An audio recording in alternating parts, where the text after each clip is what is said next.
مولانا رومی فرماتے ہیں کہ تمہیں تمہارے خزانے سے محروم کر رکھا ہے، تم نے کبھی مٹی کے اس وجود سے نکلنے کی کوشش ہی نہیں کی کہ اس سے ماورا بھی ایک کائنات ہو سکتی ہے، اس سے ماورا بھی ایک دنیا ہو سکتی ہے۔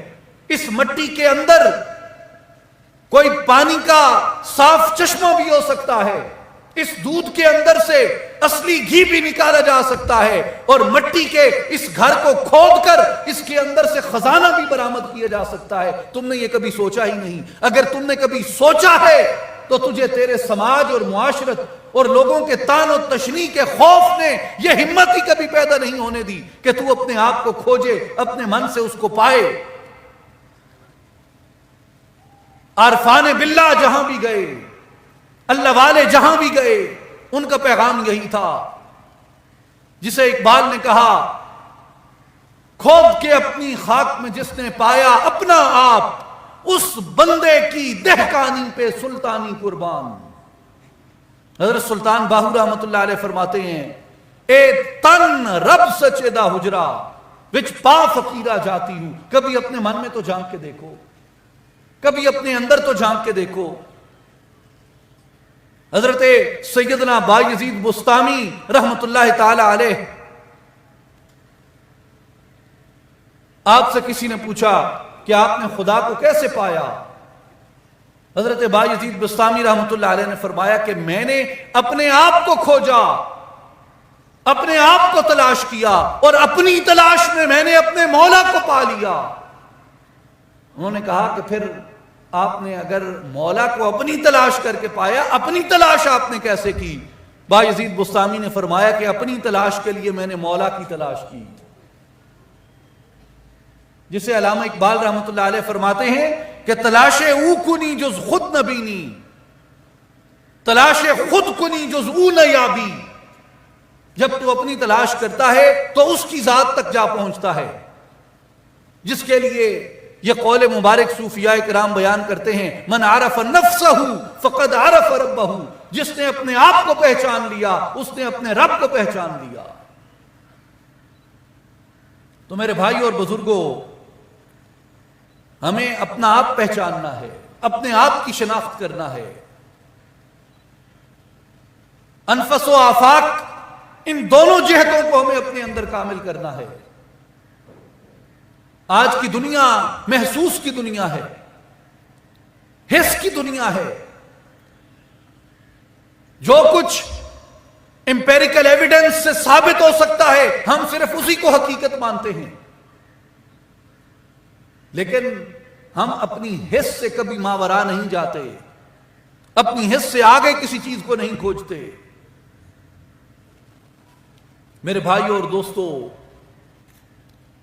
کبھی اپنے اندر غور کریں، اپنے اندر جھانک کے دیکھیں، جس کی قرآن مجید یہ دعوت دیتا ہے، اَوَلَمْ يَتَفَكَّرُوا فِي أَنفُسِهِمْ، کیا ان لوگوں نے کبھی اپنے اندر غور کیا ہے؟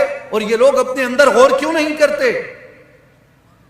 اللہ تبارک و تعالی نے ایک مرحلہ آپ کو عطا کیا۔ میرے بھائی اور بزرگوں، غور کیجئے، پرانے دور میں شیشہ کیسے بنتا تھا؟ پرانے دور میں دو چیزوں سے شیشہ بنتا تھا، لوہے سے اور پتھر سے۔ دونوں کو کیا کیا جاتا تھا؟ خام لوہا ہوتا تھا، اس کو رکھ کے اس کو مجلہ کرتے تھے، رگڑتے رہتے تھے، رگڑتے رہتے تھے، رگڑتے رہتے تھے، یہاں تک کہ لوہے کی جو خامی ہوتی تھی وہ نکل جاتی تھی، زنگ نکل جاتا تھا، تاریکی نکل جاتی تھی، سیاہی نکل جاتی تھی۔ اس کے بعد وہ لوہا آئینے کی طرح روشن ہو جاتا تھا اور لوگ اس کے اندر اپنی صورت دیکھ سکتے تھے۔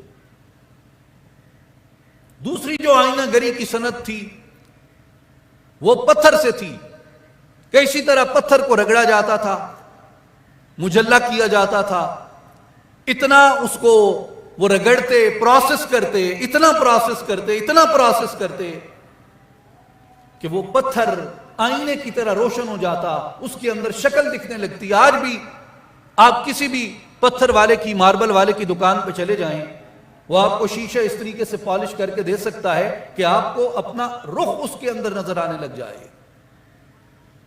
تو یہ مٹی جو ہے،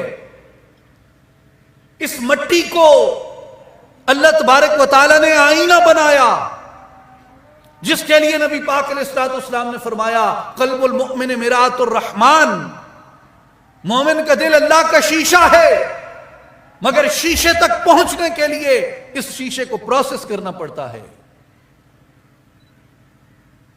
اس مٹی کو رگڑنا پڑتا ہے، اس سے میل کچیل کو دور کرنا پڑتا ہے، اس سے میل کچیل کو ہٹانا پڑتا ہے۔ اور میرے بھائیوں اور بزرگوں، وہ میل کچیل کیسے ہٹتی ہے؟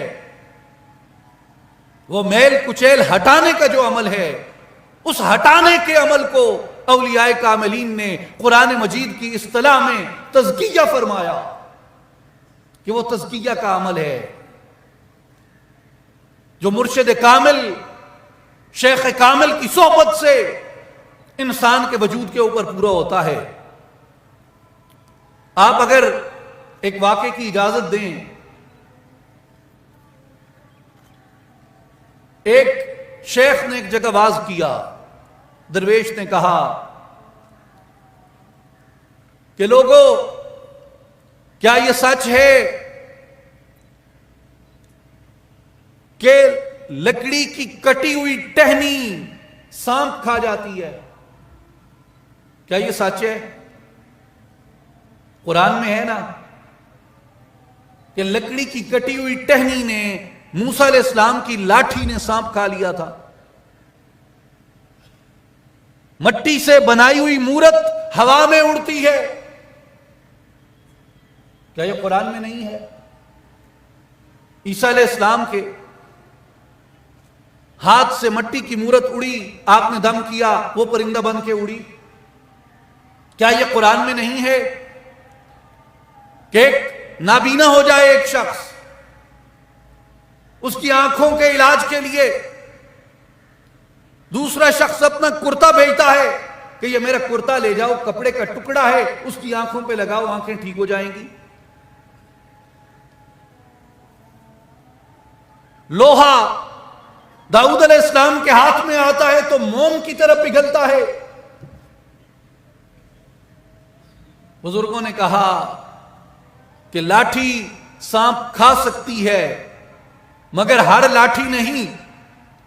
مورت اڑ سکتی ہے مگر ہر مورت نہیں۔ کپڑے کا ٹکڑا شفا دے سکتا ہے مگر ہر کپڑے کا ہر ٹکڑا نہیں۔ لوہا موم ہو کے پگھلتا ہے مگر ہر ہاتھ میں نہیں۔ لکڑی کو سانپ کھانے کے لیے دست موسیٰ کی ضرورت رہتی ہے، مورت کو اڑنے کے لیے دم عیسیٰ کی ضرورت رہتی ہے، کپڑے کو شفا دینے کے لیے لمس جسم یوسف کی ضرورت رہتی ہے، اور لوہے کو موم کی طرح پگھلنے کے لیے دست داؤدی کے اعجاز کی ضرورت رہتی ہے۔ اس لیے تزکیہ خود بخود نہیں ہوتا، بلکہ کسی شیخ کامل کی توجہ کی ضرورت ہوتی ہے۔